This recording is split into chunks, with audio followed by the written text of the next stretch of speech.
नमस्कार, मैं doctor A के मिश्रा सूर्यांश एजुकेशनल एकेडमी के यूट्यूब चैनल पर आप सभी का स्वागत करता हूं।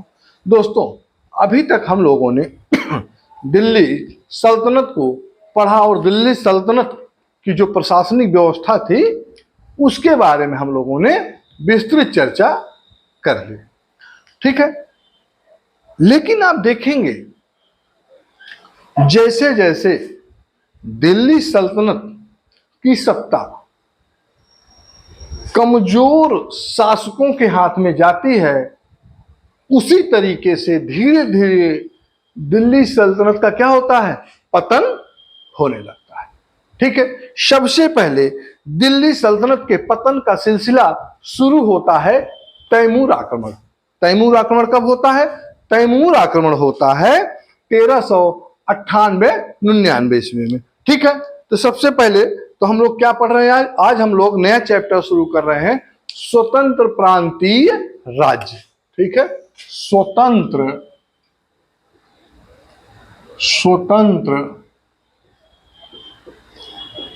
प्रांतीय राज्य। ठीक है, तो मैंने बताया कि जैसे जैसे दिल्ली की सत्ता कमजोर शासकों के हाथ में जाती गई, वैसे वैसे ही दिल्ली सल्तनत का पतन धीरे धीरे सुनिश्चित होता गया। ठीक है, और इस शुरुआत कब से होती है? दिल्ली सल्तनत के पतन की शुरुआत या दिल्ली सल्तनत के पतन की कहानी लिख दी जाती है तैमूर के आक्रमण से। किसके? तैमूर के आक्रमण से।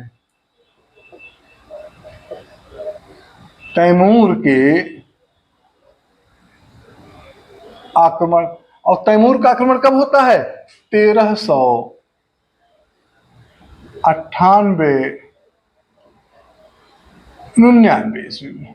ठीक है, 1398-99 से तैमूर का आक्रमण शुरू होता है और यहीं से दिल्ली सल्तनत के पतन की कहानी शुरू हो जाती है। ठीक है, अब देखेंगे कि दिल्ली सल्तनत का सबसे अंतिम शासक कौन था। दिल्ली सल्तनत का सबसे अंतिम शासक इब्राहिम लोदी था। कौन था? इब्राहिम लोदी।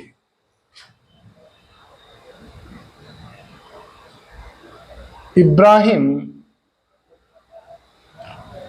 लोदी। ठीक है, इब्राहिम लोदी जो है दिल्ली सल्तनत का सबसे अंतिम शासक था। अब देखेंगे कि इब्राहिम लोदी दिल्ली सल्तनत, चूंकि दिल्ली सल्तनत कमजोर हो चुका था और इसका मौका उठाकर, इसका फायदा उठाकर कौन? बाबर, जो मुगल वंश की स्थापना करता है, मकरान से चढ़कर आता है। कौन? बाबर। बाबर क्या करता है? बाबर दिल्ली पर आक्रमण कर देता है। दिल्ली पर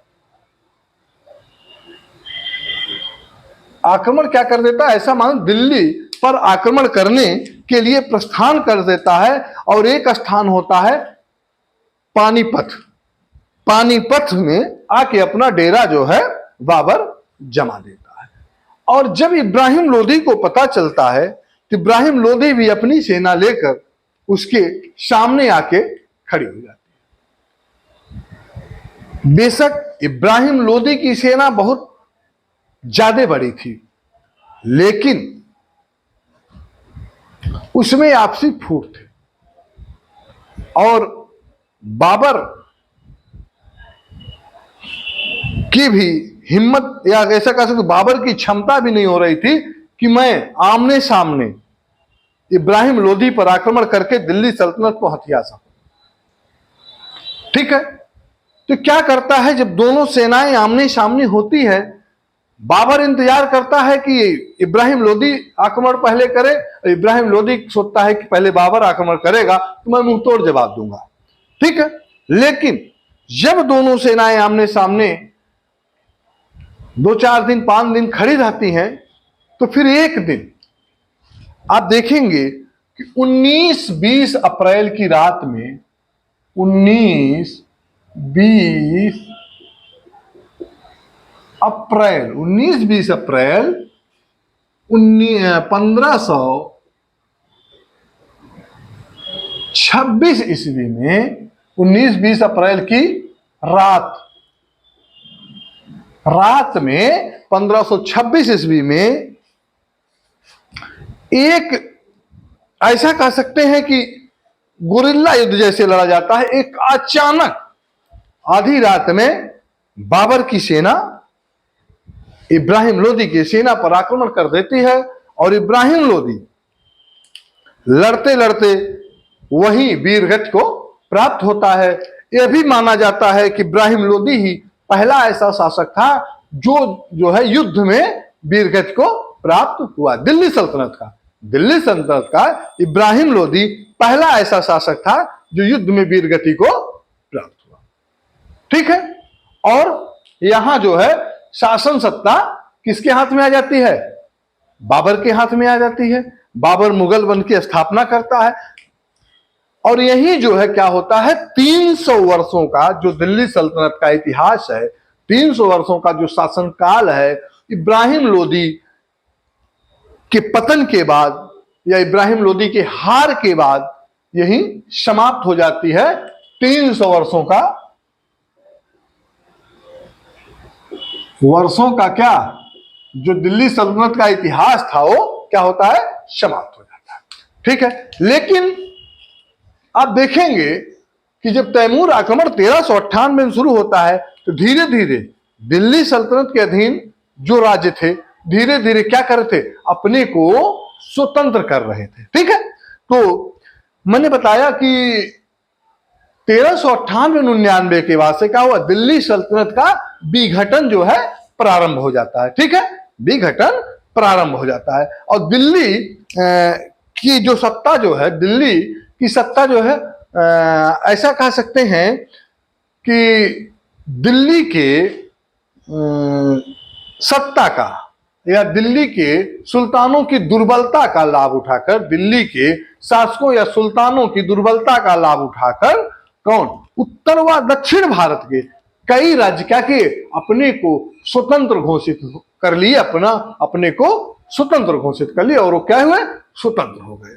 ठीक है, उसमें आप देखेंगे उत्तर भारत में कुछ राज्य थे कौन, जैसे जौनपुर, कौन है, उत्तर भारत में है जौनपुर,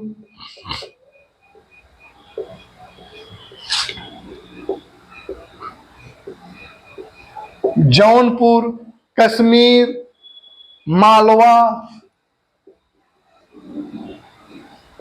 राजपूताना, मालवा, राजपूताना, ऊपा, गुजरात,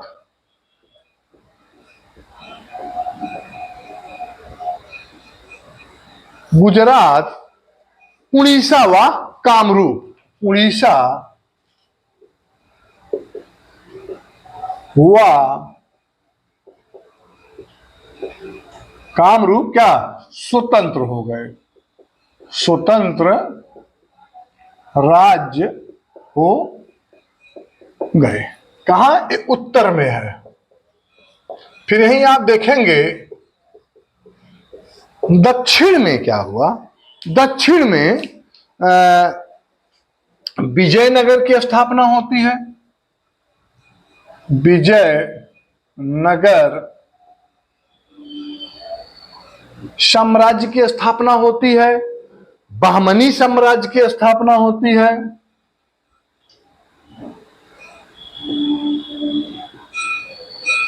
बहमनी साम्राज्य की स्थापना होती है। तो वहीं मावर व खानदेश, माबर व खानदेश। ठीक है, ये लोग, अनेक लोग अपने को क्या करते हैं, स्वतंत्र घोषित, स्वतंत्र शासक के रूप में राज्य करने लगते हैं। ठीक है, अब यहां हम लोग देखेंगे, अभी तो बहुत बड़ी चुनौती बाबर के साथ भी होगी। बाबर युद्ध करता करता ही मर जाएगा, हुमायूं आएगा, हुमायूं भी युद्ध करता करता मर जाएगा।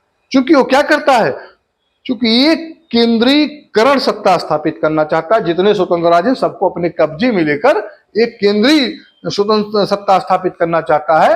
उस युद्ध में ही पूरा उसका जीवन काल चला जाता है। ठीक है, उसकी चर्चा हम लोग बाद में करेंगे। पहले अब हम लोग सबसे पहले क्या करेंगे, स्वतंत्र प्रांतीय राज्यों में सबसे पहले हम जौनपुर की चर्चा करेंगे। ठीक है, किसकी? जौनपुर की। जौनपुर, ठीक है, जौनपुर की हम लोग चर्चा। जौनपुर आप लोग जानते हो, आज भी जौनपुर गोमती नदी के किनारे बसा है। किसके नदी किनारे? गोमती नदी के किनारे, ये आप लोग जानते हैं।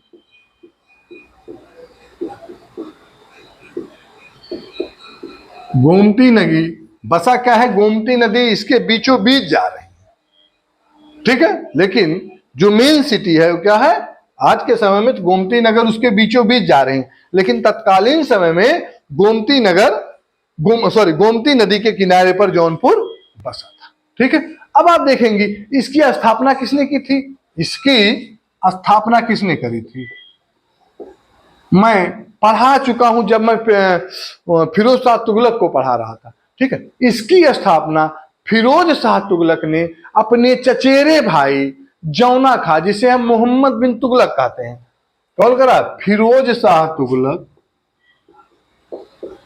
फिरोज शाह तुगलक अपने चचेरे भाई, ठीक है, अपने चचेरे भाई कौन? जौना खां। बाद में इनका क्या नाम हुआ? मोहम्मद बिन तुगलक।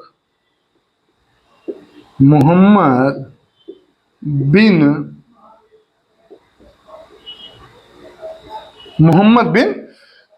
तुगलक की स्मृति में 1359 ईस्वी में की स्मृति में कितना? 1359 ईस्वी में क्या करा था? अपने बंगाल अभियान के दौरान की थी। जब वह बंगाल अभियान पर था, कहा? बंगाल अभियान पर था, तब उसने अपने चचेरे भाई जौना खां, जो कि मोहम्मद बिन तुगलक के नाम से इसकी स्मृति में 1359 ईस्वी में जौनपुर की स्थापना करी थी। और आप देखेंगे कि यह जो है, इसके साथ ही साथ उसने क्या कहा? यह दिल्ली सल्तनत के पूर्वी प्रांत की राजधानी भी थी। क्या थी? दिल्ली सल्तनत के पूर्वी प्रांत की क्या थी? राजधानी भी थी। ठीक है, इसके बाद हम लोग देखेंगे जौनपुर में स्वतंत्र सत्ता का संस्थापक कौन था? ख्वाजा जहान मलिक सरवर। ध्यान दीजिएगा, जौनपुर के स्वतंत्र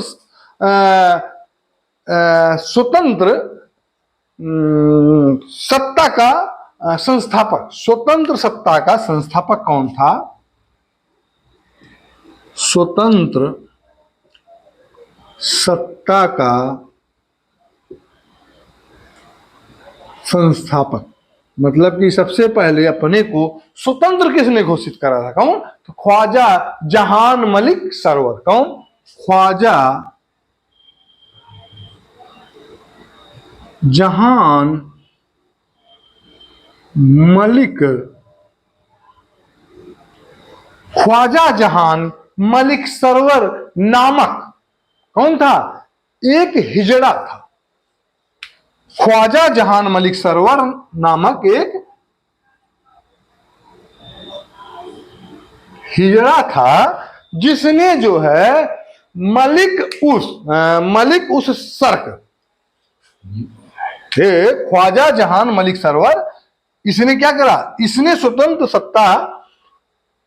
सत्ता की स्थापना करी और अपने कौन सी उपाधि धारण किया? उसने उपाधि धारण किया मलिक उस सर्क। क्या? मलिक उपाधि। इसकी कौन सी उपाधि थी? मलिक उस सर्क। मलिक उस सर्क की उपाधि धारण करी थी, इसीलिए इसके द्वारा स्थापित सत्ता क्या कही गई? स्थापित राजवंश क्या कहा गया? सरकी, सरकी राजवंश कहलाया। इसीलिए इसके द्वारा क्या सरकी राजवंश चलाया गया। इसके स्वतंत्र जो सत्ता स्थापित करी थी उसको किस नाम से जाना गया? सरकी राजवंश के नाम से जाना गया। ऐसा माना जाता है कि सरकी सुल्तान ज्ञान व संस्कृति के महान रक्षक थे या संरक्षक थे। किसके किसके? ज्ञान और संस्कृति। इसलिए आप देखेंगे कवि, लेखक, विद्वान व संत विभिन्न भागों से आकर जौनपुर में बस गए थे। इसीलिए जौनपुर को पूरब का सिराज भी कहा जाता है। ठीक है, इसीलिए जौनपुर को पूरब का सिराज कहा जाता था। अब देखेंगे पद्मावत के लेखक हैं। पद्मावत के लेखक कौन? मलिक मोहम्मद जायसी। पद्मावत, पद्मावत आप लोग जान रहे हो, फिल्म भी बनी है पद्मावत। पद्मावत के लेखक कौन है? मलिक मोहम्मद जायसी। कहां रहते थे? ये भी जौनपुर में ही रहते थे। ये भी जौनपुर में ही रहते थे। ठीक है, अब देखेंगे सरकी सुल्तानों के समय में, सरकी सुल्तानों के समय में जौनपुर में हुई सांस्कृतिक विकास के कारण इसे मैंने बताया क्या, भारत का सिराज या ऐसा कह सकते हैं पूर्व का सिराज। ठीक है, किस लिए? सांस्कृतिक एक्टिविटी के लिए। किस लिए? सांस्कृतिक एक्टिविटी या सांस्कृतिक विकास के लिए। ठीक है, सांस्कृतिक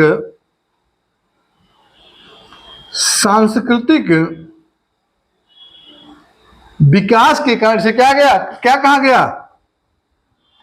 भारत का सिराज या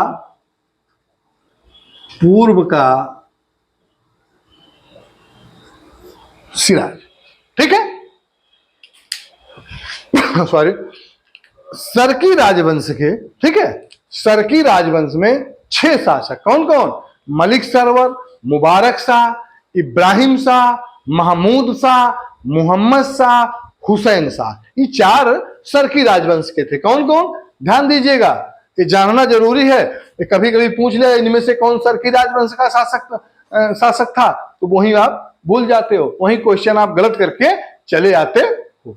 इसलिए ध्यान दीजिएगा, पहला कौन शासक है? मलिक सरवर, जिसने इसकी स्थापना करी थी। कौन? मलिक। पहला कौन है? मलिक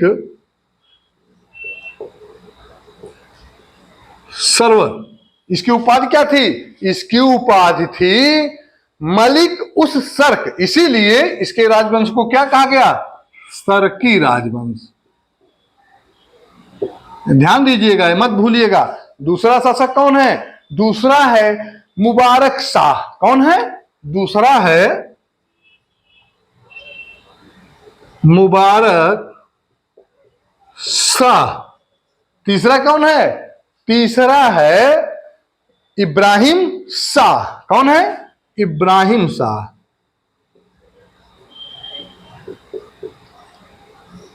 चौथा कौन है बताइए? पहला कौन है? मलिक सरवर, दूसरा मुबारक शाह, तीसरा इब्राहिम शाह, चौथा महमूद शाह। कौन? महमूद शाह।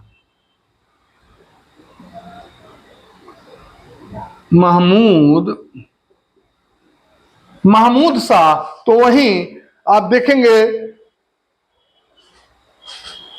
कुछ गड़बड़ कर दिया क्या मैं? मलिक सरवर, मुबारक शाह, इब्राहिम शाह, महमूद शाह, मोहम्मद शाह। मलिक सरवर, मुबारक शाह, इब्राहिम शाह, महमूद शाह। ठीक है, महमूद शाह 1 2 3 4 5 6। मलिक सरवर, मुबारक शाह, इब्राहिम शाह, महमूद शाह। हाँ ठीक है, मैं ही गड़बड़ कर रहा था। पांचवा, पांचवा कौन है? मोहम्मद शाह। पांचवा कौन है? मोहम्मद शाह। मोहम्मद शाह। और छठा कौन है? हुसैन शाह। कौन है?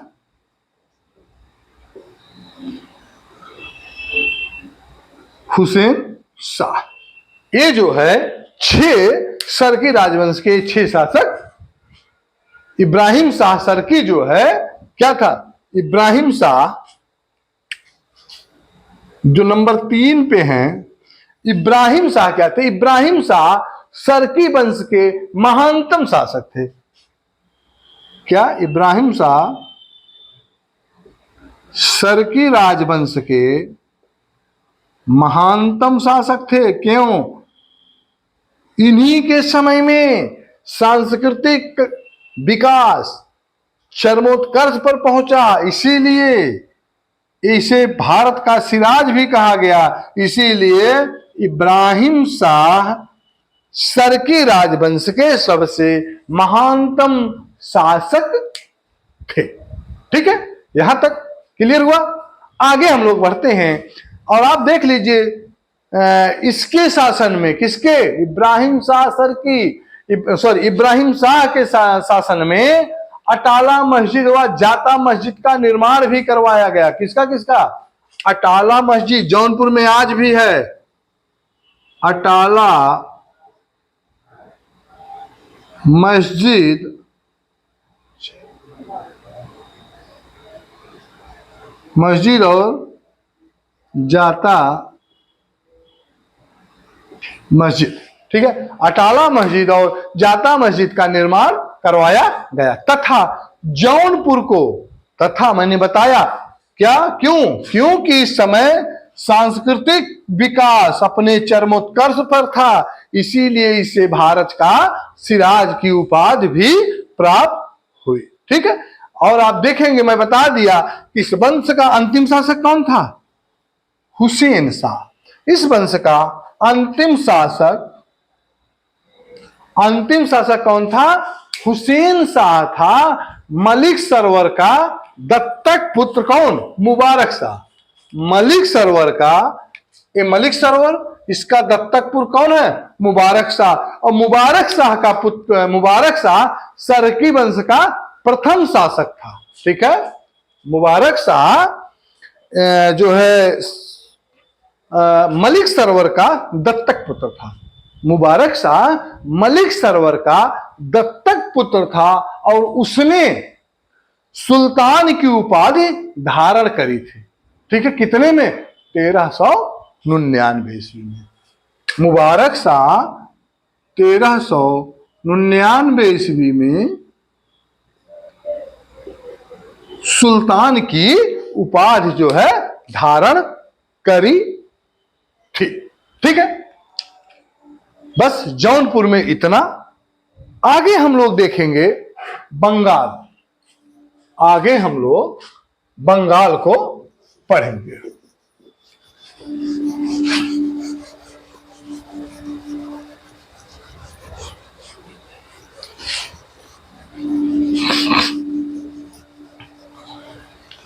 जौनपुर में यही 2-3 चीज पूछता है। किसकी स्थापना किसने करी थी? किस सन में करी थी? जौनपुर में स्वतंत्र सत्ता किसने स्थापित करी थी? इसका अंतिम शासक कौन था? ठीक है, किसने अपने को सुल्तान घोषित करा था? और इसे पूरब का सिराज क्यों कहा गया, इसको भी आप जान लिए हैं। क्योंकि यहां पर सांस्कृतिक विकास अपने चरमोत्कर्ष पर पहुंचा था। किसके समय में? किसके समय में बताइए? इब्राहिम शाह के समय। ठीक है, अब इसके बाद हम पढ़ेंगे बंगाल। इसके बाद हम पढ़ेंगे बंगाल। ठीक है, जौनपुर के पास हम बंगाल। बंगाल जो है पूर्वी भारत का प्रमुख नगर था। बंगाल पूर्वी भारत का प्रमुख नगर था। ठीक है, बंगाल पूर्वी भारत का प्रमुख नगर था। सल्तनत कालीन उत्तर भारतीय प्रांतों में सर्वाधिक विद्रोह अगर कहीं हुआ कहां हुआ? बंगाल में हुआ। सल्तनत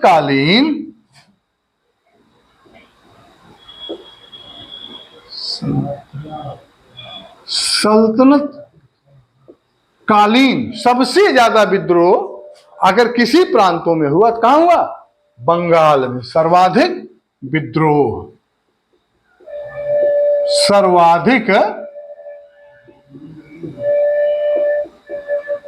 सर्वाधिक विद्रोह कहां हुआ? बंगाल में हुआ था। ठीक है, बंगाल की राजधानी लखनऊ को विद्रोहों का नगर कहा जाता था।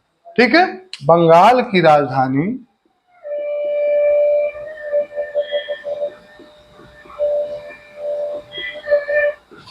क्या थी? लखनऊ को क्या कहा जाता था? विद्रोहों का नगर।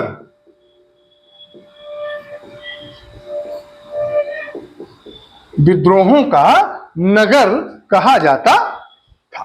ठीक है, आप देखेंगे कि 12वीं सदी के अंतिम दशक में, 12वीं सदी के अंतिम दशक में,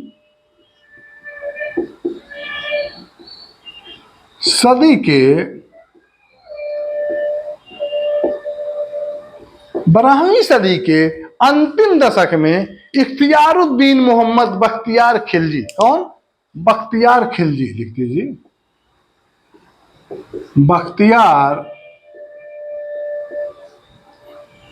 बख्तियार खिलजी।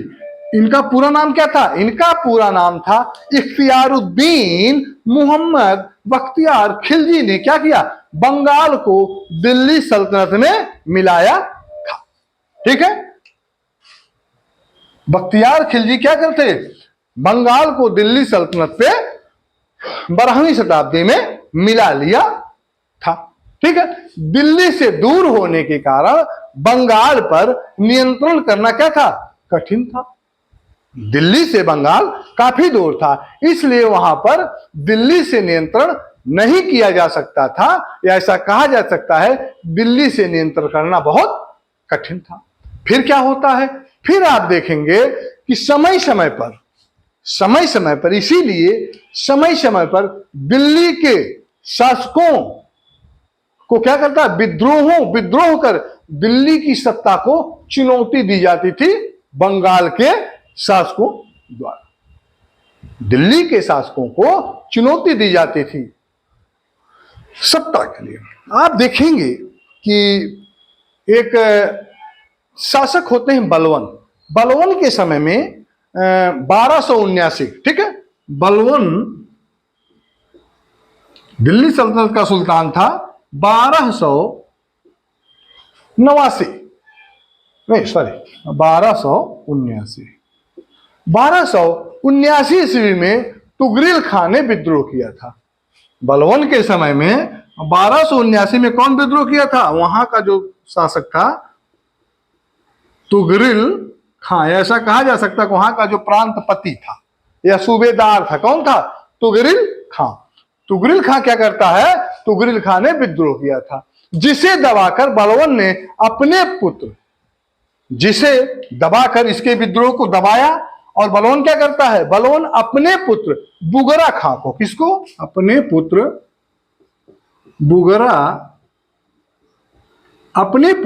बुगरा खां को क्या करता है? वहां का शासक नियुक्त कर देता है। यहां का शासक मतलब कि प्रांत पति नियुक्त हो जाता है। कौन? बलवन का पुत्र बुगरा खां। कितने में? 1279 में। ठीक है, बलवन की मृत्यु के बाद बुगरा खां ने अपने को क्या करा? स्वतंत्र घोषित कर दिया। जब बलवन की मृत्यु हो जाती है तो बलवन क्या करता है? बुगरा खां जो उसका पुत्र है क्या करता है? अपने को स्वतंत्र घोषित कर देता है। और आप देखेंगे कि 1324 ईस्वी में 1324 ईस्वी में 1324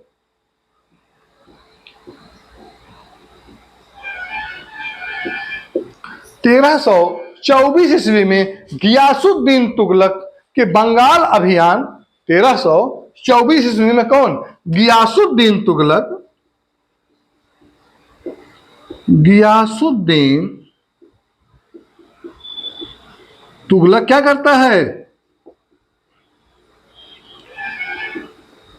बंगाल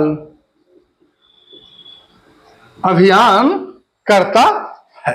ठीक है, बंगाल अभियान करता है। उसने गियासुद्दीन बहादुर को पराजित कर, किसको?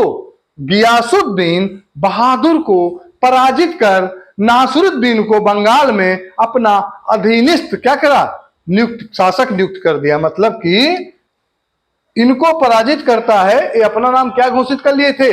ये अपना नाम गियासुद्दीन बहादुर। ठीक है, तो गियासुद्दीन बहादुर को पराजित करके नासिरुद्दीन को बंगाल में अपना अधीनस्थ शासक नियुक्त किया तथा उसे सुल्तान की उपाधि धारण करने व सिक्के जारी करने का अधिकार प्रदान कर दिया। ध्यान दीजिएगा, बहुत इंपॉर्टेंट है, इसको ध्यान दीजिएगा। परीक्षा में पूछा गया, किसको? नासिरुद्दीन को। नासिरुद्दीन को बंगाल में अपना अधीनस्थ नियुक्त करता कौन? गियासुद्दीन तुगलक। किसको? नासिरुद्दीन को। और क्या करता है? वहां इनको अपना शासक नियुक्त करता है, अपने अधीनस्थ शासक नियुक्त करता है और इनको सुल्तान की उपाधि धारण करने, क्या? सुल्तान की उपाधि धारण करने व सिक्के जारी करने का अधिकार देता है। क्या? सिक्के जारी करने का अधिकार जो है दे देता है। ठीक है, आप देखेंगे कि विद्रोह की समस्या को हल करने के लिए क्या करता है? विद्रोह की समस्या को हल करने के लिए गयासुद्दीन तुगलक ने बंगाल को 3 भागों में बांट दिया। किसने? गियासुद्दीन तुगलक ने बंगाल को क्या करता है? 3 भागों में बांट दिया। और 3 भाग कौन कौन से हैं? पहला क्या था? लखनौती। पहला क्या? लखनौती। लखनौती का उत्तरी बंगाल।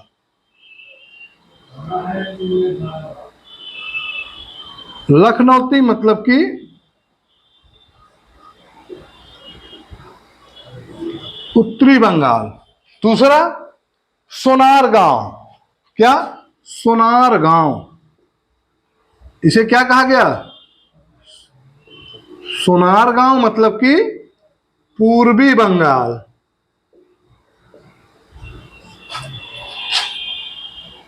तीसरा लखनौती उत्तरी बंगाल, सोनारगांव पूर्वी बंगाल, सतगांव। क्या? सतगांव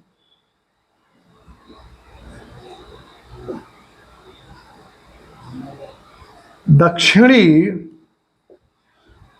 बंगाल। ये जो है बंगाल को 3 भागों में विभाजित कर दिया था। ठीक है, अब देखेंगे गद्दी पर बैठने के उपरांत मोहम्मद तुगलक ने कादर खां को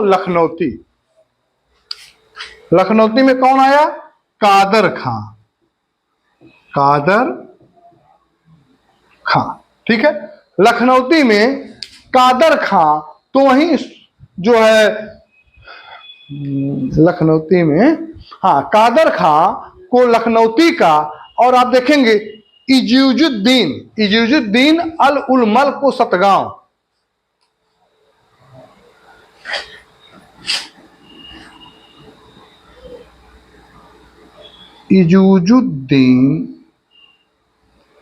इजुजुद्दीन आलम उल मुल्क को सतगांव मतलब कि दक्षिणी बंगाल का, तो वहीं आप देखेंगे गयासुद्दीन बहादुर को, इसको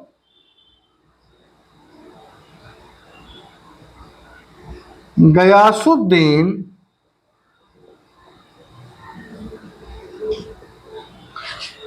गयासुद्दीन बहादुर को कहाँ का, सोनार गांव का क्या, प्रबंधक नियुक्त कर देता है। इन तीनों को, कादर खां को लखनऊती उत्तरी बंगाल, सोनार गांव पूर्वी बंगाल गयासुद्दीन बहादुर को, और सतगांव दक्षिणी बंगाल को इजुजुद्दीन आलम उल मुल्क को क्या करता है, प्रबंधक नियुक्त कर देता है। ठीक है। अब आप देखेंगे मोहम्मद तुगलक के समय में मोहम्मद तुगलक के समय में ही अली मुबारक ने सुल्तान अलाउद्दीन के नाम से, मोहम्मद तुगलक के समय में कौन, अली मुबारक, मोहम्मद तुगलक के समय में अली मुबारक, अली, ठीक है, अली मुबारक क्या करते हैं, अपने को सुल्तान अलाउद्दीन के नाम से, सुल्तान अलाउद्दीन के नाम से क्या करते हैं, अलाउद्दीन के नाम से लखनऊती में स्वतंत्र राज्य की स्थापना कर लेते हैं। कहा, लखनऊती में स्वतंत्र राज्य की स्थापना कर लेते हैं। तथा आप देखेंगे कि राजधानी लखनऊती से पांडुआ, राजधानी जो लखनऊती थी कहां कर देते इसको, पांडुआ। ठीक है, पांडुआ स्थानांतरित कर देते हैं। ठीक है। देखेंगे कि बंगाल में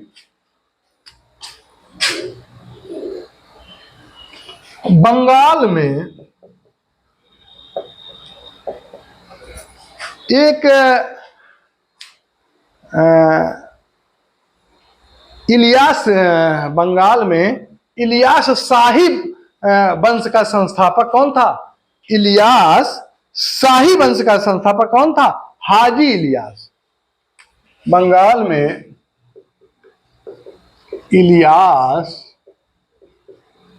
शाही वंश का संस्थापक कौन था, हाजी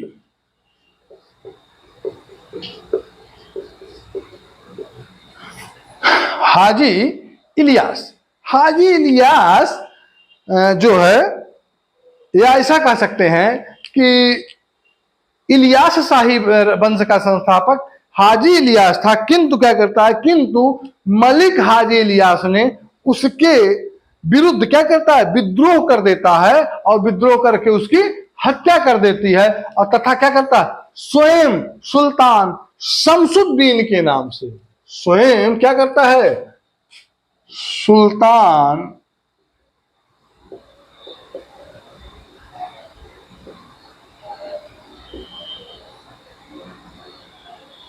शमसुद्दीन के नाम से क्या करता है, शमसुद्दीन के नाम पर गद्दी पर बैठ जाता है। सिकंदर शाह पांडुआ में अदीना मस्जिद का निर्माण करवाया था। किसने, पांडुआ में, ध्यान दीजिएगा, सिकंदर शाह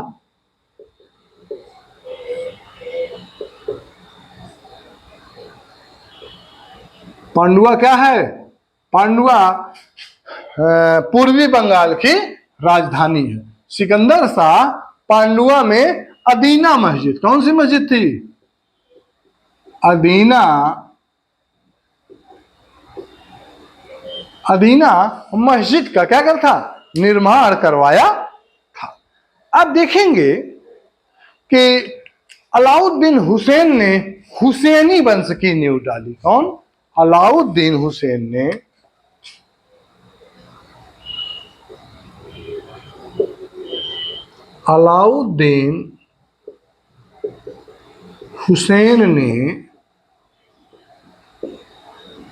हुसैनी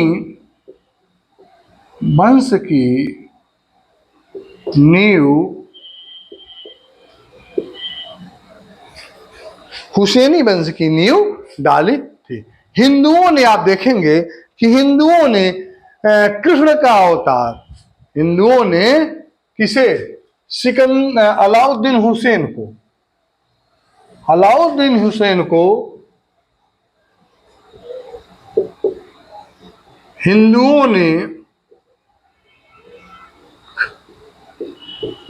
ध्यान दीजिएगा ये बहुत इंपॉर्टेंट है, ये बहुत इंपॉर्टेंट है, अलाउद्दीन हुसैन को हिंदुओं ने कृष्ण का अवतार, नृपति तिलक, क्या, कृष्ण का अवतार नृपति हुआ, नृपति तिलक हुआ क्या, नगर भूषण, हाँ नगत नगत नगत नगत भूषण, ठीक है, नृपति नृपति तिलक हुआ, नगत भूषण की उपाधियां प्रदान की गई थी। ये क्या था, ये अलाउद्दीन हुसैन की हिंदुओं द्वारा प्रदत्त जो है उपाधियां थी, ठीक है। अब देखेंगे यह शासक वैष्णव संत चैतन्य का समकालीन था। अलाउद्दीन हुसैन क्या था, वैष्णव संत, कौन है, वैष्णव संत चैतन्य का क्या था, समकालीन था। कौन, हुसैन, हुसैन अली हुसैन, अली हुसैन वैष्णव संत चैतन्य का समकालीन था। हिंदुओं ने इन्हें कृष्ण अवतार, नृपत तिलक व नगद भूषण की उपाधि से नवाजा था, ठीक है। आप देखेंगे इसके द्वारा सूफी आंदोलन सत्यपीर चलाया गया था। क्या, अलाउद्दीन हुसैन के द्वारा सूफी आंदोलन, क्या, सूफी आंदोलन सत्यपीर, बहुत इंपॉर्टेंट है, ध्यान दीजिएगा। सूफी आंदोलन सत्यपीर किसके द्वारा चलाया गया था, तो अलाउद्दीन हुसैन के द्वारा चलाया गया था। ये कई बार पूछा गया परीक्षा में, इसको याद रखिएगा, अपने जेहन में बैठा लीजिए, ठीक है। अब आप देखेंगे कि श्री कृष्ण विजय की रचना मालधर बसु ने, श्री कृष्ण विजय, श्री कृष्ण विजय, श्री कृष्ण विजय की रचना किसने करी थी, मालधर, मालधर बसु ने, यही अलाउद्दीन हुसैन के शासन काल में करी थी। और आप देखेंगे कि कृष्ण विजय नामक कृष्ण विजय नामक पुस्तक की रचना के बाद मालधर बसु को एक उपाधि दी गई थी। क्या, गुणराज खान की उपाधि। मालधर बसु को एक उपाधि प्रदान की गई थी। क्या, गुण,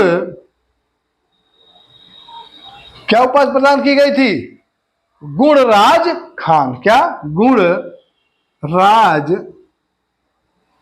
खान, गुणराज खान की उपाधि भी प्रदान की गई थी। किसके द्वारा, अलाउद्दीन हुसैन द्वारा, ठीक है। आगे आप देखेंगे कि बाबर ने जिस समय भारत पर आक्रमण किया था, मतलब कि 1526, पहला पानीपत का युद्ध, 1526, बंगाल का शासक कौन था, इब्राहिम नुसरत शाह, इब्राहिम नुसरत शाह था। वो क्या करता है, उसने, कौन, इब्राहिम नुसरत शाह ने गौड़ में बड़ा सोना मस्जिद व कदम रसूल नामक दो मस्जिद, ध्यान दीजिए, कौन कौन, सोना मस्जिद, कहां, गौड़ में सोना मस्जिद, दूसरा कदम रसूल नामक, इन दो मस्जिदों को किसने बनवाया था, इब्राहिम नुसरत शाह। ये जब बाबर आक्रमण करता भारत पे, उस समय इसने जो है ये दो मस्जिदें बनवाई थी, ठीक है। आगे आप देखेंगे कि मोहम्मद तुगलक के समय में ही बंगाल दिल्ली के नियंत्रण से क्या था, पूर्णतः स्वतंत्र हो गया था। ध्यान दीजिए, किसके समय से? मोहम्मद तुगलक के समय में ही बंगाल दिल्ली के नियंत्रण में नहीं था, पूर्ण रूप से दिल्ली के नियंत्रण से अपने को स्वतंत्र कर लिया था। दिल्ली से अलग होने वाला, ध्यान दीजिएगा, दिल्ली सल्तनत में, पूरे दिल्ली सल्तनत में दिल्ली से अलग होने वाला अगर पहला प्रांत कोई था तो क्या था? बंगाल। पहला प्रांत दिल्ली सल्तनत से सबसे पहले अलग होने वाला अगर कोई प्रांत था तो पहला प्रांत तो क्या था? बंगाल था। ठीक है, ध्यान दीजिएगा, ये पूछा जाता परीक्षा में। आगे आप देखेंगे कि फिरोज तुगलक ने बंगाल पर 2 बार आक्रमण किया। फिरोज तुगलक बंगाल पर 2 बार आक्रमण किया, लेकिन दोनों बार दिल्ली सल्तनत में विलय में, दिल्ली सल्तनत मतलब कि बंगाल को दिल्ली सल्तनत में विलय कराने में हमेशा असफल हुआ। ठीक है, तो ये तो बहुत इंपॉर्टेंट है। दिल्ली सल्तनत का पहला प्रांत कौन है? बंगाल है, जो सबसे पहले अलग हुआ। ठीक है, और 3 भागों में किसने बांटा? गियासुद्दीन तुगलक। ये ध्यान दीजिएगा। बस आज इतना ही, नेक्स्ट वीडियो में हम कश्मीर को पढ़ेंगे। ठीक है, तो आज बस इतना ही। बस आप लोगों से निवेदन है कि मेरे इस वीडियो को अधिक से अधिक शेयर करिए, लाइक करिए, सब्सक्राइब करिए, लोगों तक इस कंटेंट को पहुंचाइए, जिससे कि आने वाले RO, ARO, UPSC, UPPSC या जो भी वनडे की परीक्षाएं आयोजित होंगी, उन विद्यार्थियों को इससे लाभ मिल सके और इससे लाभान्वित हो सकें। इन्हीं शब्दों के साथ नमस्कार।